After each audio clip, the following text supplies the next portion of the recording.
I, 27 female, am the second youngest in a family of 7. I have 2 brothers and 4 sisters. The restaurant is owned by my sister Daisy, 28. Daisy and I are both close to other members of our family, but she and I were never close, and she's been pretty awful to me over the years. She'd try to get other siblings to exclude me, and when they wouldn't, she'd say mean things to me. We shared a room until we were 18, and she made the experience miserable for me. She'd beg to get her own room or say she wanted to share with another sister, but being as close in age as we were, our parents decided we needed to keep sharing. She ruined some of my things when she was trying to get our parents to separate us. She ignores me as an adult. I was the only person excluded from her 21st birthday party, college graduation, and so on. We see each other when we're with our parents or we have something going on in the family. Our younger brother has asked her in the past why she hates me so much when she doesn't hate anyone else, and she told him I ruined her life. She didn't give more information. I just ruined her life. She said she wished Mom had aborted me and she'd been happier. She also said she despised every second of sharing a room with me and wished I could have been kidnapped to get me out of her hair. I heard this and I was like, fine, you know what? I have 5 amazing siblings. 5 siblings are enough. Daisy and I aren't sisters. We're just 2 people who happen to share a family. I knew nothing about Daisy opening a restaurant until it was almost time. She told everyone else but not me, of course. It was mentioned in passing in front of me, which is how I learned about it. But my parents wanted the family to support her and decided we should all have a family dinner there to do that. I refused to go. I said I was not supporting her. My parents told me I needed to go. Most of my siblings weren't surprised. One kind of was, but still agreed with me. They told our parents that it made 0 sense for me to be there and Daisy would hate seeing me in her place anyway. Our parents were like, family supports each other, and all kinds of crap. I ended up not going. 2 of my siblings left during dinner because they were being told about me not showing up. My parents said I should have put our differences aside and shown Daisy what family does for each other. They told me she could have come around to me. Am I the idiot for not attending a family dinner at my sister's new restaurant because it would have supported my sister? Your parents actually said that, essentially, if you pay her, she may decide she doesn't hate you anymore. Seriously? No way, you're not the idiot. You took the high road that makes you both happier. Would you even be able to trust any food she served you? Not that I think she would poison you, but it sounds like she'd be perfectly happy to do something unpleasant to it. I wouldn't personally trust anything she gives me, no. She'd totally spit in my food out of pure dislike for me, or she'd sneak in something she knows I can't stand, like mushrooms. I have no real idea why she hates me. My assumption ever since she told our brother that I ruined her life was that she hated that I was the youngest girl.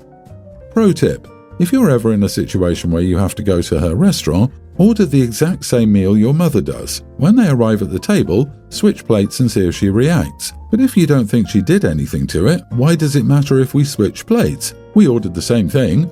Oh, that's a perfect move. Of course, this will upset Mom. How dare you accuse your sister of tampering with your food? What is wrong with you? And probably cause a scene, but I totally do it.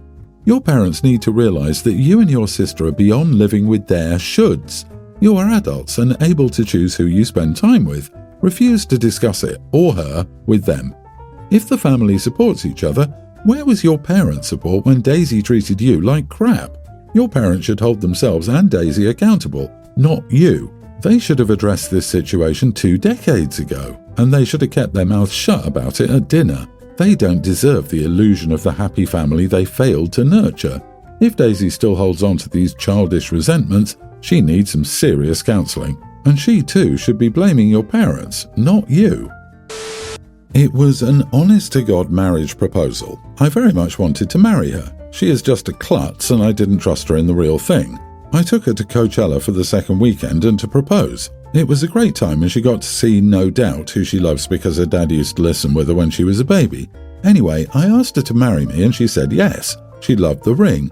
I had its size, but it was the brass and moissanite copy I'd made so she would not lose or damage the real one at the concert, which she promptly did. And then she pretended not to. She said it was too tight and that she'd put it away until we got back to Phoenix. When we got back, she asked me where I got the ring. I told her and she tried to replace it, until they told her how much it cost. She came to my place crying to tell me she lost the ring and to beg my forgiveness. I told her right away that it was no big deal because I had the real one with me and we could go get it sized perfectly so she wouldn't lose it. My mistake, because then she lost her temper. She went off on me for making her not enjoy the weekend because she was worried sick that she'd lost her ring. I would have told her the truth if she'd told me she lost it. I didn't want to take any chances with her ring at that massive venue. She screamed at me that I was a complete idiot to make her worry like that. She said a lot of stuff that I guess had been building for a while, and she said things she couldn't take back. I told her to get out. She asked for a real ring and I said no. I'm not marrying someone who thinks this is the way to behave towards me. I told her she had to leave or I would get the security guys to get her out. She's only signed in as a guest, so it's fine for me to get her out. I feel like I dodged a bullet, but also kind of bad that I didn't tell her at the concert that it was fake so she wouldn't worry. My parents are wondering why we broke up, and I don't really know what to say. Am I the idiot for proposing with a fake ring? Not the idiot. My dude, that's like a nuclear missile dodged. She lost the ring, lied about it, tried to double down on the lie by trying to replace it, and then blame you for her lies before running her stupid mouth. Then asked for the real ring. She's 10 gallons of crazy in a 1-gallon bucket. Was her plan to buy another exact copy of the engagement ring and never tell you? As in, potentially spend thousands of dollars rather than admit to poor judgment and irresponsibility to her spouse? Man, just imagine if she gets pregnant by another man. You know what's coming to you then. A normal person would have apologized and asked for help finding it. I think you saw the real one here. Better now than after the wedding. My husband proposed while we were traveling in the Rockies. After saying yes, I actually went off on him for getting such an expensive ring that I'm likely to lose during our trip, etc. He laughed and said that he knows me, that ring is not gold, and the diamonds are cubic zirconia. Thank goodness. I still have the ring with me, and I cherish it. My partner, 30 male, and I, 29, are getting married next year. We were discussing wedding planning, and out of the blue he asked me how I would feel about subverting tradition by having him wear the wedding dress while I wore a tux on our wedding day. When he said this, I actually laughed out loud because I was sure it was a joke, but it turned out he was dead serious. He said he finds tuxes are very similar to each other and feel a lot like wearing a suit to a job interview, but he wanted to wear something special when he got married, and he'd always thought wedding dresses were so beautiful and different from each other. I told him no, it wouldn't be appropriate, and it would turn our wedding into a spectacle which would change the way a lot of our friends and family view us. My family is quite progressive, but even they would wonder what was going on. He said okay, but seemed down for the rest of the night. We're both very progressive and have several close friends who are gender non-conforming, non-binary, or simply like cross-dressing, so that has never been an issue, but even though we've been together for 5 years, he's never expressed any desire to do so before. It would be okay with me if he wanted to experiment, and I think it would even be a different story if this was something that was integral to his daily identity that he wanted to be reflected in our wedding. I just don't understand why he wants the first time to be on our wedding day. Am I the idiot for being controlling over his wedding attire choices? Holy moly, I think you need to have a much deeper conversation with your fiancé before the wedding. If he wants to wear something unique to him, he can have an outfit custom made for him. If he wants to use the wedding as a platform for announcing something much bigger, that is a conversation that needs to be had. Don't marry until this is resolved. Your fiancé seems to be trying to tell you something before marrying them. Listen to them. What strikes me as weird is why you had to wear the tux. If they're boring, why do you have to wear one if he doesn't want to? My thought is he's more attracted to you that way dressed as a man. Why not ask to both wear dresses? If he wants to wear one, that's fine, but what does that have to do with what you're wearing? Why are you in a tux? You've got a lot of soul-searching to do, OP, and probably your fiancé too. Absolutely. Also, there are tuxes that don't look like going-to-work suits that he could find to make him feel special, but a conversation needs to be had before you get married. Good luck, OP. Update. Based on these responses, I realise I may have overreacted. I had another conversation with my fiancé. I tried to explore the reasons he wanted to wear a dress to our wedding in an open-minded way. I emphasised that he could tell me if he was trans, non-binary, or wanted to experiment with cross-dressing, and I would still love him and want to marry him.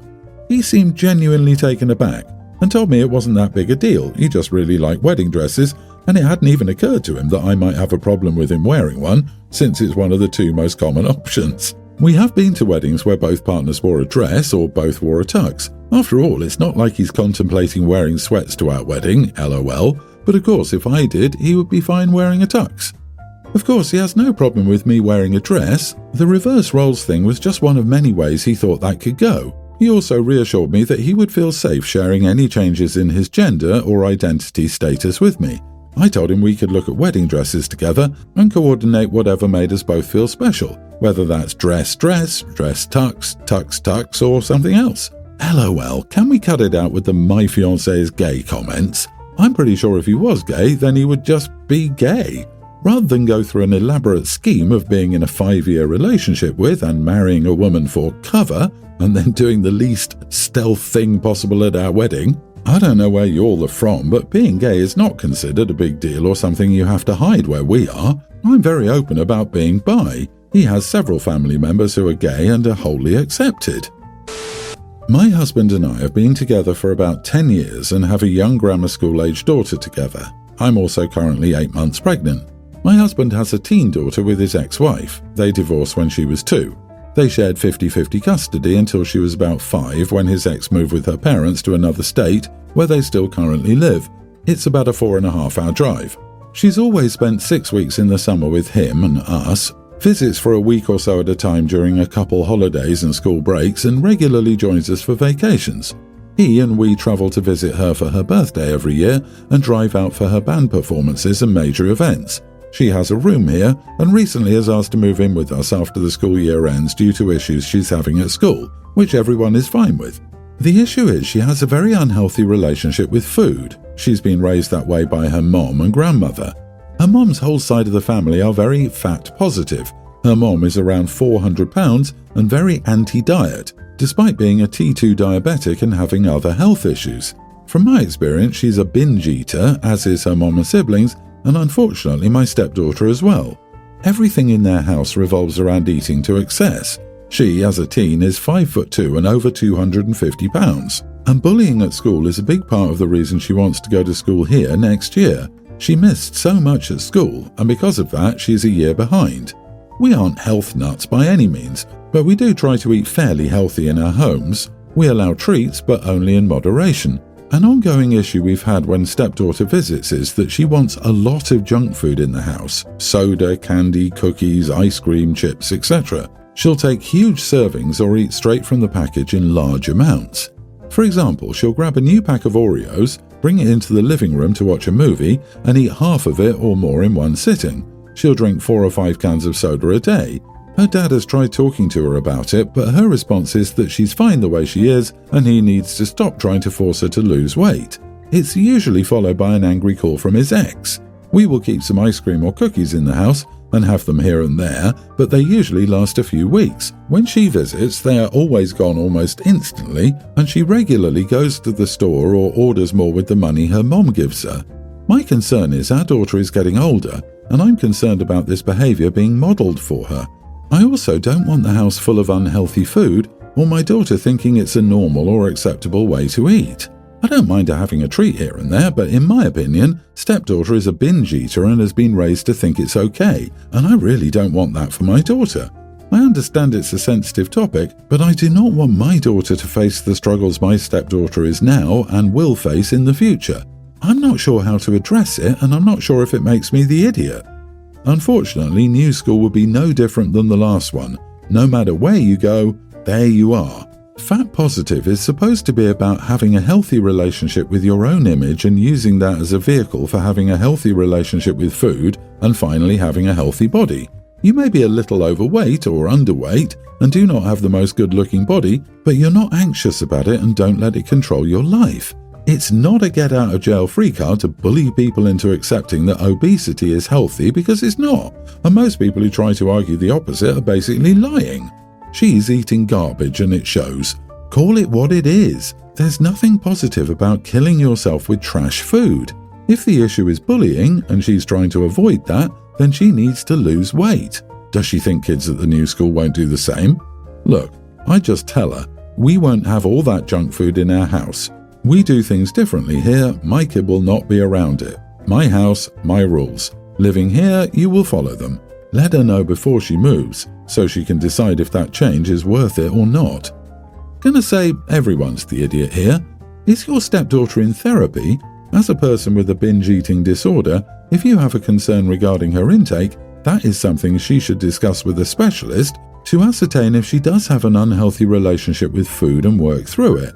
I would suggest, as part of her moving in, that she goes to therapy to support the transition, and you all get family therapy as well to navigate hiccups. She needs to see a fat-positive eating disorder specialist. Putting restrictions on harping on it isn't going to fix anything. Not engaging with a professional but trying to force something on her when, by your own words, you're not a health expert, would move you to you are the idiot territory.